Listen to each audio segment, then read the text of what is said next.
y optaron entonces por llevarlo a un lugar mucho más remoto. Se dice que entonces lo llevaron a las costas del Mar Negro. Entre las cosas que se cuentan, se dice que las instrucciones que tenían los soldados para llevarle al Mar Negro era que no se preocuparan mucho por su salud.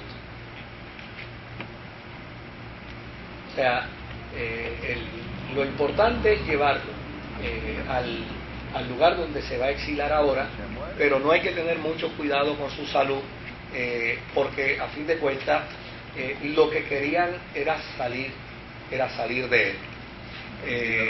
Y se cuenta que camino al Mar Negro llegó a un lugar donde había una pequeña iglesia, entró a ella, tomó la comunión, participó de la experiencia cúltica ese día, y cuando salió de allí predicó lo que se entiende fue su último y gran sermón, un sermón pequeñito, un sermón donde todo lo que dijo fue: en todas las cosas gloria a Dios, amén.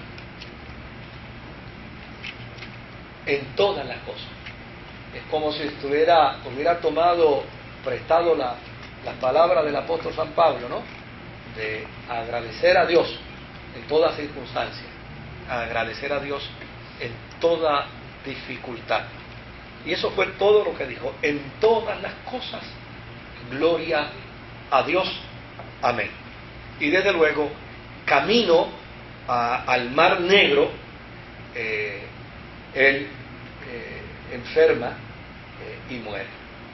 Claro, lo que es importante en la historia de Crisóstomo y en la historia de Ambrosio es que el hecho de que Ambrosio enfrentó al imperio, enfrentó a los gobernantes, porque esto ya empezaba a dar visos de que el poder de la Iglesia y el Estado en algún momento iban a empezar a tener serios problemas, y uno de los dos tendría entonces que sucumbir. Y, desde luego, quien sucumbiera iba a traer graves y serias consecuencias. Si el imperio sucumbía a la Iglesia, iba a venir graves y serias consecuencias para el imperio. Si la Iglesia sucumbía al imperio, entonces iban a venir graves y serias consecuencias para la Iglesia. Lo que es interesante es que Ambrosio, en su ministerio obispal, obviamente enfrentó al emperador de su época y lo venció. Pero Crisóstomo no tuvo la misma suerte. Él enfrentó al emperador de su época, enfrentó al imperio en su momento, pero llana y sencillamente le costó el exilio y finalmente le costó la muerte. Ya estamos finalizando con el siglo IV, ¿no? No sin antes que hablemos un poco de Agustín de Hipona, porque Agustín es un personaje muy importante dentro de la historia, y no lo podemos obviar, pero sí tenemos que señalar que ya prácticamente a partir del siglo V la Iglesia de Occidente se iba a hacer más poderosa, y la Iglesia de Oriente desde luego iba a durar como duró. Los historiadores estiman que duró cerca de 1000 años, del siglo V en adelante, pero ya no con la fuerza, ya no con el poder que tendría. Y desde luego esto va a dar paso entonces a esa triste y dolorosa historia de la cristiandad del periodo del oscurantismo, ese periodo que ha sido tan nefasto y fue tan doloroso para la vida de la Iglesia, y en el que yo siempre, cuando tengo discusiones con amigos que quieren hacernos saber que nosotros no somos parte de la iglesia en su origen, pues desde luego yo disfruto mucho cuando les hago saber que nosotros somos el resultado de la iglesia del origen. Ellos son el resultado de la iglesia del oscurantismo, que son dos cosas, que son dos cosas totalmente distintas. Pero desde luego, claro, hoy no vamos a tocar a Agustín de Hipona porque a Agustín de Hipona hay que darle el tiempo merecido, como ese hombre.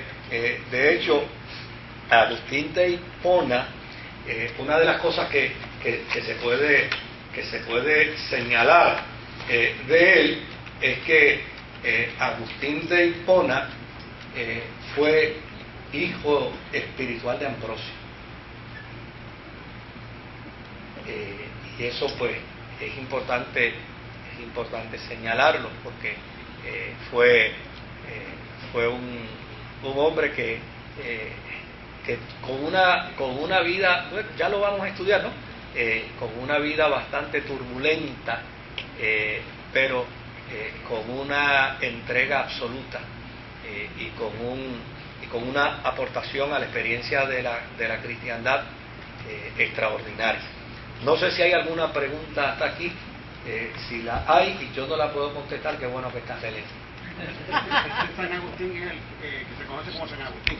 San Agustín, sí, es el mismo, Agustín de Hipona. Por aquí, ¿alguna pregunta? Sí. A Crisóstomo no se le acusó de perseguir a los judíos, a ese no fue. Bueno, no, lo que pasó con Crisóstomo fue que en un momento dado hubo un grupo de cristianos que destruyeron una sinagoga judía y el emperador ordenó a los cristianos que la reconstruyeran de nuevo, y Crisóstomo entendió que era ridículo que los cristianos construyeran una sinagoga judía, y desde luego convenció al emperador para que se le exonerara. Pero eso no se le cuenta a su favor, eso se le cuenta en contra, porque realmente no hay forma de justificar bajo ninguna circunstancia el que se patrocine el daño a una experiencia religiosa distinta en nombre de una fe. A mí me molesta muchísimo ver las mezquitas religiosas que están en Puerto Rico islámicas, y me molesta por una sencilla razón, porque ellos las establecen aquí, pero no permiten que en sus países se establezca ninguna otra confesión que no sea el Islam. Entonces a mí me parece que eso es deshonesto. De hecho, yo hace unas semanas atrás alguien me invitó para un diálogo con un musulmán, y le dije, mira, yo con toda honradez creo que yo no haría bien en ese proceso, porque a mí es que no me cabe en mi cabeza, o sea, no me cabe. Yo puedo entender, ¿verdad?, que el que ellos tengan su experiencia religiosa, y estaría en contra de cualquier daño que se quiera hacer a una mezquita, no solamente aquí, en cualquier lugar, pero a mí me parece que es deshonesto que una gente que es tan intolerante en su expresión religiosa, entonces exijan y se aprovechen de la tolerancia en otros lugares para ellos establecer sus mezquitas. Pero jamás estaría de acuerdo con alguien que fuera a destruir una de ellas, porque eso no. ¿Ah? Sí, aquí hay, yo no sé si, pero yo creo que hay como unas 10 o 12 ya. Sí, en Arecibo, camino a Arecibo hay dos. En Río Piedra hay una. Sí, yo creo que hay como una cerca de 10. Y de hecho, pues son esas cosas, ¿verdad?, que uno no entiende, pero yo no estaría jamás dispuesto a patrocinar, ni siquiera alegrarme